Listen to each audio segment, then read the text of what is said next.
안녕하세요. 저는 최근에 임신을 해서 회사에 휴직계를 내고 지금 한창 입덧과의 전쟁을 치르고 있는 예비 엄마입니다. 입덧은 보통 사람마다 다 다르다던데 저는 어쩜 이렇게 운 없이 독한 입덧에 걸렸는지 모르겠어요. 안정기로 접어든 지금도 입덧이 전혀 나아지지 않아서 친정 엄마조차 난 안 그랬는데 넌 어쩜 그러니? 하시면서 안타까워하시고 남편도 회사에 반차를 내고 집에 와서 저를 살펴준 적도 여러 번 있습니다. 그래도 지독한 입덧 기간을 견딘 건 주위의 도움이 많아서죠. 특히나 도움이 되었던 건 친구들인데요. 대학 동기들이나 고등학교 시절 친구들이 찾아와서 위로도 해주고 또 먼저 결혼해서 엄마가 된 친구들은 자기들의 경험을 살려서 음식도 해주고 그랬어요. 그리고 또 한 사람 저에게 응원이 되어주고 있는 분이 한 명 있습니다. 제가 언니 언니 하면서 친언니처럼 따르고 있는 사람인데 벌써부터 아기 화장품에 산모 화장품, 튼살 크림 등을 한 알음씩 사다 안겨주고 제가 먹고 싶다는 건 다 해다가 줍니다. 언니 음식 솜씨가 기가 막히거든요. 입덧을 시작하자마자 얼마나 생각났는지 모릅니다.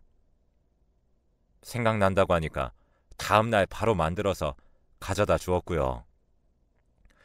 저를 너무나도 사랑해주는 이 언니는 바로 제 전 새언니입니다. 네, 바로 제 친오빠의 전 아내 되는 사람이죠. 친구들한테도 아, 내 전 새언니야 라고 하면 다들 토끼 눈을 뜨면서 뭐라고? 내가 잘못 들은 거 아니지? 하며 되묻고는 세상에 할리우드다. 아이고 두야 하면서 감탄을 합니다. 와, 세상이 아무리 변했다고 하지만 너처럼 전세 언니랑 언니 동생 먹고 친자매처럼 지내는 경우도 드물겠다 야. 하긴 저도 따지고 생각해보면 참 신기한 관계예요. 심지어 언니는 저희 엄마하고도 아직도 친하게 지내니까요. 다만 호칭이 어머님에서 이모로 바뀌었을 뿐이죠. 언니가 이혼한 후에 엄마가 이제 어머님 아니니까 어머님이라고 안 해도 돼. 라고 하셨는데 언니가 그럼 이모라고 부르죠 뭐. 하고 시원시원하게 호칭을 바꿔버렸습니다. 저희 아빠한테도 아직도 아버지 그렇게 부르고요. 이런 기가 막히고 어떻게 보면 웃긴 관계가 된 이야기를 해보자면 조금 복잡해요. 사실 지금이야 편하게 웃으면서 잘 지내고 있지만 언니도 저도 엄마도 마음고생이 다들 많았어요. 정말 얼마나 마음고생을 했는지 모릅니다. 그 일을 겪으면서 세상에 정말 짐승만도 못한 인간들이 많구나 하고 느낀 적도 한두 번이 아니었고요. 저희 가족은 아빠, 엄마, 오빠, 그리고 저 이렇게 4명으로 이루어진 가족이에요. 다른 가족들과 다를 것 없는 평범한 가족이었고 부모님은 부유한 분들은 아니지만 맞벌이를 하시면서 열심히 저희를 키우셨어요. 아빠도 엄마도 저와 오빠를 충분히 사랑해 주셨고 표현도 많이 하셨습니다. 이런 이야기를 하는 이유는 저희 부모님께서는 아직도 죄책감을 갖고 계시기 때문이죠. 제가 볼 때는 전혀 두 분의 잘못이 아닌데도 말이죠. 오빠는 원래 평범하게 학교 생활을 잘하는 학생이었어요. 모범생이나 전교 1등 뭐 그런 건 아니지만 공부도 그런대로 잘하고 문제 일으킨 적도 없는 평범하디 평범한 학생이었죠. 그런 오빠가 엇나가기 시작한 건 고등학교 2학년 올라간 직후부터예요. 학교에서 친구를 잘못 사귀었습니다. 정확히 말하면 오빠하고 아주 친하게 지내던 친구가 있었는데 그 친구가 질 나쁜 친구들과 어울리기 시작하면서 오빠를 끌고 들어간 거죠. 절친한 친구가 잡아 끄니까 오빠가 얼레벌레 어울리기 시작한 게 결국 오빠까지 잡아먹었어요. 학교에서 연락도 많이 오고 엄마가 학교에 가서 선생님도 많이 만나시고 그랬었어요. 그래도 다행히 범죄나 불법적인 일까지 가진 않았지만 오빠는 이미 공부는 손 놔버리고 부모님 말씀에는 하나하나 다 반항하는 전혀 딴 사람이 되어버렸습니다. 엄마가 울면서 타이르고 아빠가 엄하게 혼내도 소용이 없었어요. 오빠는 몇 년 후에는 성인이었고 덩치도 커지고 있었으니까요. 저도 그런 오빠가 낯설었고 무서웠습니다. 그러다 보니 오빠랑 점점 대화도 하지 않게 되었고요. 오빠도 저한테 관심이 없었어요. 고등학교 3학년이 되자 학교에서는 강경하게 오빠와 오빠가 어울리는 무리들을 대처했고 결국에 그 무리는 말하자면 해체가 되었습니다. 심한 학생들 중에는 전학을 간 사람도 있었다고 해요. 그리고 그때를 기점으로 오빠와 오빠 절친도 얌전하게 학교 생활을 하게 되었어요. 애초에 둘 다 주체적으로 이끄는 애들은 아니었으니까 금방 얌전해지기는 하더라고요. 그런데 성적은 이미 바닥이고 좋은 대학을 갈 성적이 나올 리가 없죠. 다행히 고등학교 1학년 때 정상적으로 학교 생활했던 기록을 어떻게 잘 포장해서 지방의 한 전문대에 가게 되었어요. 대학 생활을 하는 동안에는 크게 문제 일으킨 것도 없었고 그냥저냥 생활 잘하는 것 같았죠.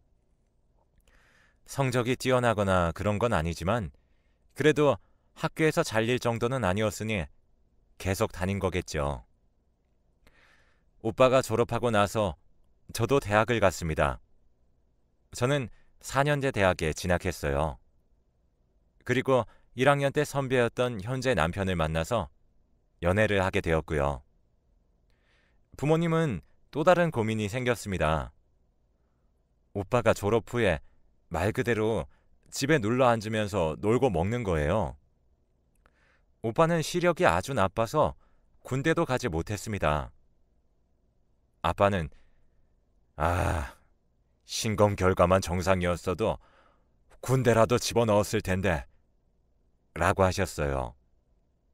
아빠가 졸업했으면 일 구해서 독립해라 라며 강하게 말씀하신 적도 여러 번이었지만 오빠는 네네 이렇게 대답만 할 뿐 일을 구할 의향이 전혀 없어 보였어요. 용돈이 필요하면 단기 아르바이트를 몇 번 하는 것도 같았는데 어째 제대로 된 일은 구하지도 않더군요. 너 여기라도 취직해서 일해라. 아빠가 아는 최후 통첩이고 여기서 일 안 할 거면 집에서 나가라. 어느 날 아빠가 오빠에게 하신 말씀이었어요. 제가 대학교 4학년 때 일이었죠. 아빠는 아빠 대학 선배를 통해 어찌저찌 일자리를 구해오셔서 오빠에게 당장 내일부터 옷 차려입고 출근하라고 하셨어요. 어떻게 보면 아빠의 인맥발로 들어가게 된 회사지만 그렇게 해서라도 아들을 백수로 내버려 두기 싫으셨던 아빠 마음도 충분히 이해가 갔어요. 네가 안 구하니 내가 구해왔다. 이러면서 일하라고 강하게 말씀하시는 아빠 때문에 오빠는 결국 아빠 선배 되시는 그분의 사업체에서 일을 하게 되었습니다. 아빠의 눈치가 보여서 그런가 의외로 얌전히 출근도 잘하고 한번 일을 시작하니까 착실하게 잘 다니기 시작하더라고요. 저렇게 일하다 보면 언젠가 꼭 더 성실하게 일해서 사람답게 잘 살 거야. 엄마는 오빠를 믿어. 그래도 학창 시절을 그렇게 놀았는데? 그래도 엄마한테는 자식이잖아. 엄마는 내 자식이 애초부터 천성이 나쁜 애라고 믿지 않아. 엄마의 말이 그렇게 시원치는 않았지만 저도 당시 졸업을 앞두고 취업 준비로 바빴고 엄마의 희망적인 마음을 깨고 싶지 않아서 오빠 얘기는 거기서 멈추었습니다. 당시 오빠랑은 거의 남이다시피 얘기를 하지 않고 서먹함의 끝을 달리는 사이기도 했고요. 그래, 일하다 보면 성실하게 사람 되겠지 하면서 그냥 넘어갔었어요. 저는 대학교를 졸업하고 나서 한 기업에 취직했습니다. 남편은 졸업 후에 현역으로 입대해서 복무를 시작했고요. 내가 먼저 열심히 벌어놓을게. 제대하고 오빠 취직하면 결혼하자. 라고 했더니 남편이 난 진작에 적금 들어놨어. 하더라고요. 그렇게 저희는 결혼을 약속하게 되었죠. 이미 서로 부모님들께도 인사드린 상태였고 저희 부모님도 남편을 좋아하셨어요. 저도 시부모님께 처음 인사드렸을 때부터 좋게 봐주셔서 따로 인사도 드리고 종종 뵈었었고요. 그러던 어느 날이었습니다. 아마 제 기억에 남편 제대하기 정말 몇 주 전이었던 걸로 기억하고 있어요. 아버지, 엄마, 저 결혼하겠습니다. 뭐? 네가 결혼을? 네가 만나는 사람이 있었어? 네. 길게 만나진 않았지만 저랑 잘 맞고 좋은 여자예요. 결혼하겠습니다. 오빠가 난데없이 결혼 선언을 했습니다. 진작에 연애 사실을 밝히고 만나던 저와는 다르게 오빠는 자기 연애사나 만나는 사람에 대해서 아무 말도 하지 않고 있었거든요. 그저 얌전히 회사나 다니면서 일하는 줄 알았던 아들이 갑자기 며느리를 데려오겠다고 하니까 부모님은 당황하셨죠.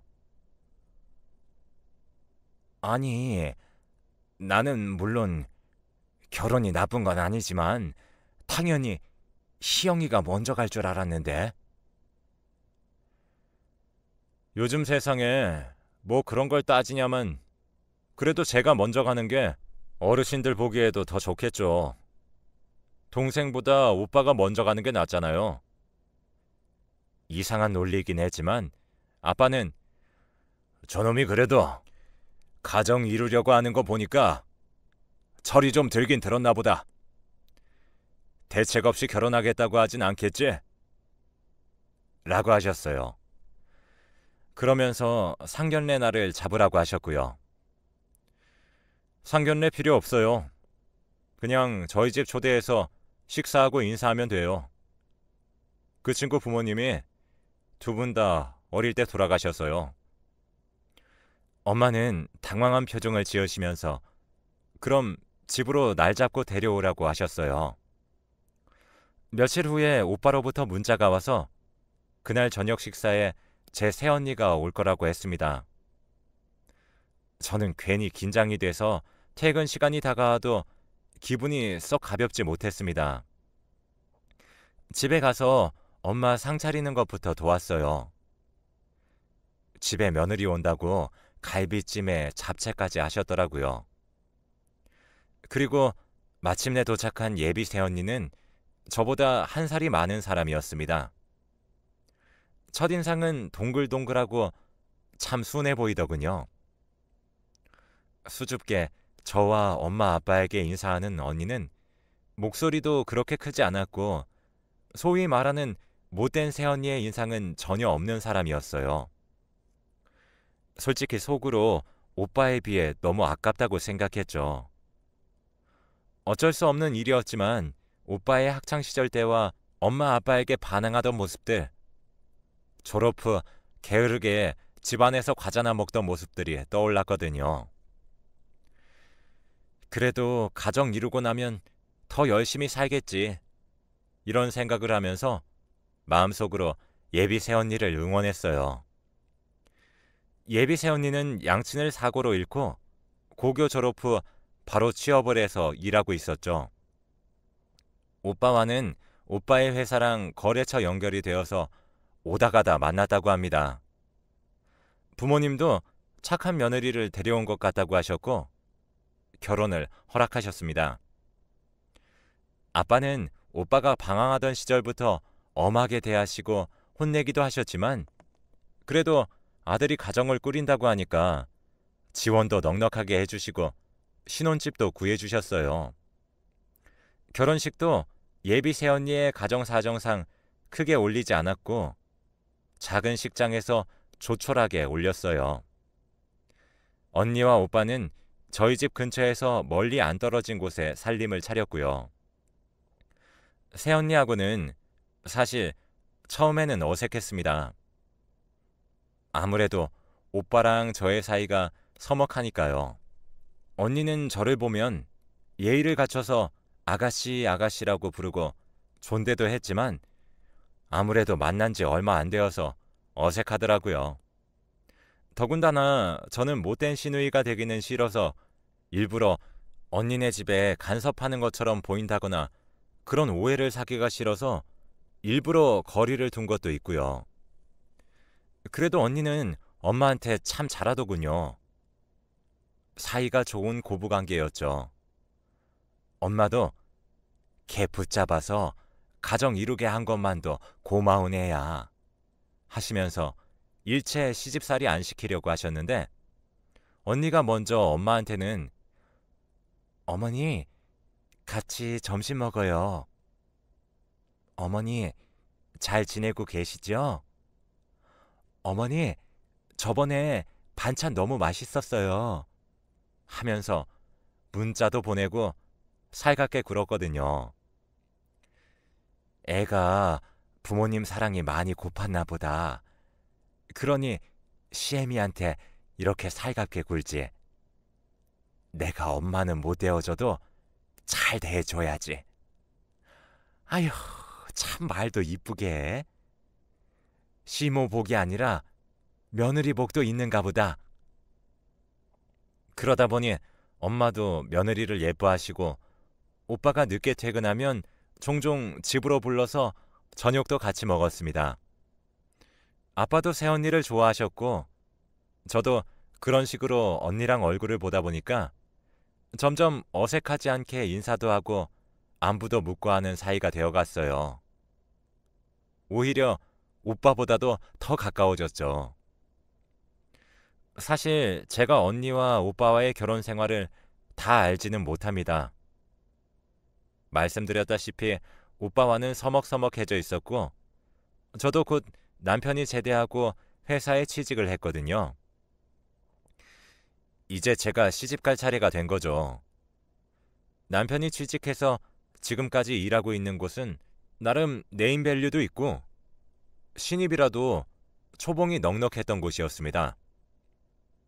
저도 남편도 대학 시절 아르바이트부터 모아온 돈이 있고 또 적금도 있어서 남편이 취직함과 동시에 자연스럽게 결혼을 진행하는 걸로 이어졌어요. 그 과정에서 간간히 언니가 이런저런 정보도 알려주고 자잘한 선물도 줘서 언니랑은 더 가까워졌네요. 물론 오빠랑은 그대로였고요. 언니는 오빠랑 잘 지내요? 나랑 엄마한테만 너무 자주 연락하는 것 같아. 네, 뭐 잘 지내요. 오빠가 워낙 일을 열심히 해서요. 저도 회사 일해서 알잖아요. 얘기 들어보면 잘 지내는 것 같았고 언니랑은 가까워졌어도 오빠는 관심이 없어서인지 더 깊게 물어보고 그럴 생각은 들지 않았습니다.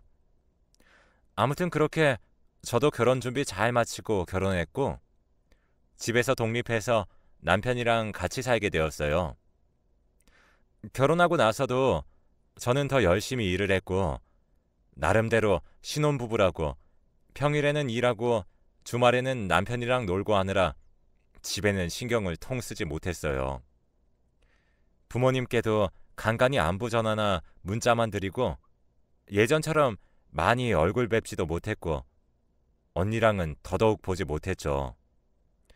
그래도 가끔씩 잘 지내냐고 문자는 하고 형식적으로라도 밥 한번 먹자 이런 얘기도 나왔어요. 그러던 어느 날이었습니다. 제가 첫 결혼 기념일을 한 달도 채 남겨두지 않은 시점이어서 그날 뭐 할까 이렇게 행복한 고민을 하면서 지내던 때였어요. 회사에서 일을 하고 있었는데 갑자기 전화가 오더라고요. 여보세요? 네, 혹시 김명숙 씨 보호자 되시나요? 네, 저희 엄마신데요. 지금 김명숙 씨가 교통사고를 당하셔서 응급실 이송되고 계세요. 저희가 병원 알려드릴 테니까 그쪽으로 오실 수 있으세요?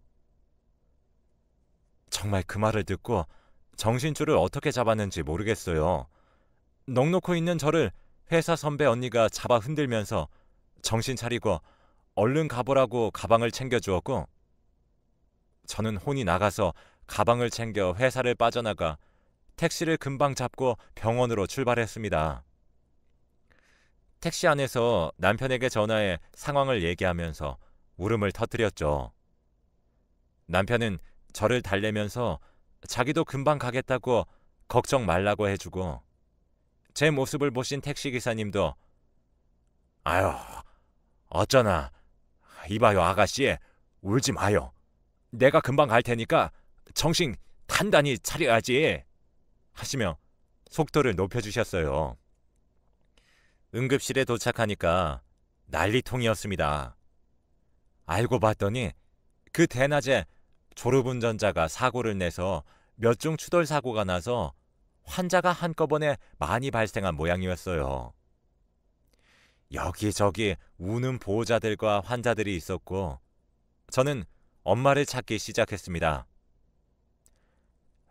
피가 모자라요. 수혈이 필요한데 혹시 혈액형이 어떻게 되세요? 간신히 찾은 엄마는 피가 필요했습니다. 그러나 저는 엄마에게 피를 줄 수 없었습니다. 엄마는 O형이었고 저는 아빠를 닮아서 A형이었거든요. 오빠도 저와 같았고요. 엉엉 울면서 어떻게 해야 할지 생각하다가 남편에게 전화를 걸었어요. 하지만 남편도 맞지 않더군요. 그러다가 생각난 사람이 바로 새언니였습니다. 언니에게 전화를 걸었더니 한참 후에 받더라고요. 언니는 우는 제 목소리를 듣고 놀라더니 제가 사정을 설명하자 잠시만 기다려달라며 전화를 끊었어요. 조금 뒤에 언니에게 문자가 왔더군요. 내가 O형이에요. 아가씨, 내가 금방 갈게요. 걱정 말고 울지 말고 기다리고 있어요. 라고 말이죠. 정말 그 기다리는 시간이 2000년같이 흘러가고 30분이 거의 다 되어서 언니가 도착했어요. 그런데 저는 깜짝 놀랐습니다. 언니가 경찰관의 손에 한쪽 팔이 잡혀서 들어왔거든요. 언니 옷차림도 온통 검은 옷에 검은 모자까지 쓰고 있었고요. 평소의 언니의 모습과는 전혀 달랐습니다. 언니, 이게 어떻게 된 거예요? 아가씨, 설명은 나중에요. 어머님 어디 계세요? 일단 엄마가 우선이었기 때문에 언니는 의사를 따라갔고 그렇게 급하게 언니의 피를 뽑아서 엄마는 수술방에 들어가셨어요. 남편과 아빠가 도착했을 때 엄마는 수술방을 나오셨고 무사히 수술이 끝났다는 소식을 듣자 저도 언니도 모두 안도하며 눈물을 펑펑 쏟았습니다. 아빠는 저와 언니를 감싸 안아주시며 수고 많았다. 그리고 우리 새아가, 우리 은지 너무 고맙다. 이 은혜 어떻게 갚아야 할지 모르겠어. 라고 하셨어요. 그런데 그 말을 들은 언니가 갑자기 펑펑 울기 시작하더라고요. 아니에요, 아버님. 제가 더 죄송해요. 그리고 그때 경찰이 다가왔습니다. 언니는 아직 침대 위에 누워 있었고요. 여기서 조사를 진행할 수 있는 건 진행할게요. 무슨 조사요? 우리 며느리가 뭘 잘못했습니까? 네. 지금 명예훼손으로 고소를 당하셔서. 언니가요? 언니가 왜요? 경찰은 난감한 표정을 지으면서 언니를 바라보더군요. 이걸 말해도 되나 싶은 얼굴이었죠. 언니는 눈물을 흘리다가 제가 말할게요. 선생님, 잠시 나가 계셔 주실 수 있으세요? 라고 물었고 경찰은 알겠다고 하면서 잠시 나갔어요. 아버님, 죄송해요. 뭐가 죄송하니, 은지야? 뭐가 죄송해? 사실 제가 오빠 뒤를 밟았어요. 오빠 몰래요. 스토킹처럼요. 뭐? 재영이 뒤를 밟아? 그런데 왜 네가 고소를 당해? 오빠가 바람을 피웠어요. 지난달에 눈치를 채서 열심히 증거를 모았는데 증거가 없어서 결국에 오빠랑 그 여자랑 문자한 거 보고 오늘 일정이 있다길래 뒤를 따라갔어요. 그런데 그 여자랑 오빠가 신혼부부 마냥 다정하게 있는 걸 보고 이성을 놔버려서 그 여자 머리채를 잡고 난리를 피워서 그 여자가 저를 고소했어요. 언니의 말에 저도 아빠도 남편도 모두 경악했어요. 언니는 서럽게 엉엉 울면서 자기 핸드폰을 확인해 보라고 거기 증거가 다 있다고 했죠. 저는 급하게 언니 핸드폰을 찾아서 확인했습니다. 정말 가관이더라고요. 당당하게 그 상간녀랑 셀카를 찍고 문자로 온갖 미러를 속삭이고 이딴 인간이 내 오빠라는 걸 믿기 싫을 만큼 더러운 증거들이었습니다. 하지만 가장 화가 나신 건 아빠였어요. 분수에 넘치는 착한 아내 맞았으면 모시고 살아도 모자랄 판에. 뭐? 바람을 피워? 이 자식 어딨어? 오빠는 그 여자랑 경찰서에 있어요. 아가씨 전화 받고 제가 경찰분들한테 빌었어요. 어머니만 제발 살리고 오게 해달라고. 피가 저랑 유일하게 맞아서 제가 살려야 한다고요. 이 짐승만도 못한 놈. 지혜미가 죽어가는데 지는 바람난 여자 끼고 경찰서에서 기다리고 있어? 지금 당장 가야겠다. 거기 경찰 선생, 우리 며느리는 내가 데리고 갈 겁니다. 희영이 너는 김서방이랑 엄마 지키고 있어. 아빠, 언니도 아직 쉬어야 되잖아. 그냥 그 자식 보고 오라 그래. 저도 화가 나서 소리쳤고 중간에 끼신 경찰분만 난감해지셨어요.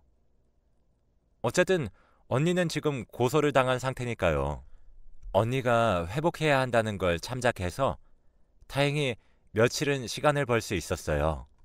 엄마는 그 사이에 의식을 찾으셨지만 충격을 받으실까봐 일단은 오빠 이야기를 절대 하지 않았습니다.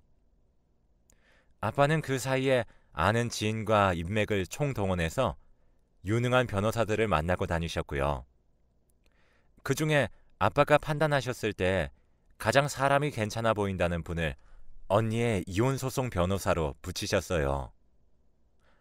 아빠, 괜찮아? 세상에 아들 이혼 소송 거는 아빠는 아빠밖에 없을 거야. 그놈은 내 아들 아니야. 내 자식은 희영이 너 하나야. 참을인 자 3번이면 살인도 면한다고 하는데 내가 그놈 학창시절부터 참았어. 어디 감히 그런 착한 아이한테 그래? 위자료도 두둑히 받아내게 할 거고 상간녀 그 여자도 은지 고소한 것 가만두지 않을 거다.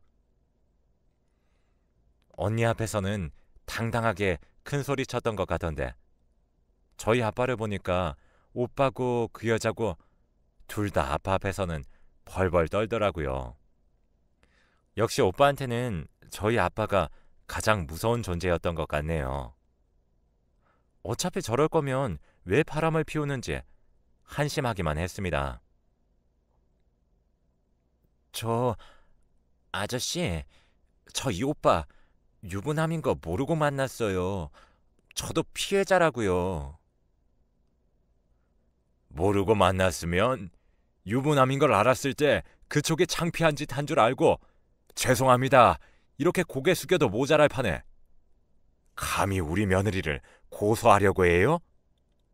말이 되는 소리를 해야지. 그쪽도 상간녀로 혼인 파탄에 책임 소송 걸 거니까 알아서 잘들 변호사 구해나 봐요. 아니 아버지, 진짜 잘못했어요. 제가 잠깐 미쳤었나 봐요. 엄마한테는 네 엄마 얘기 꺼내지도 마라. 너는 이제 내 아들 아니다. 사람 고쳐 쓰는 거 아니라고들 하지만 그래도 네가 엇나갈 때는 그래 10대 때니까 그럴 수 있지. 잘 가르치고 내가 내보내지 않고 품는다면 돌아올 거다. 이런 마음으로 참았다만 이젠 아니다. 나한테 자식은 희영이 하나뿐이야. 아빠는 정말 강경하게 나가셨고 물러서지도 않으셨어요.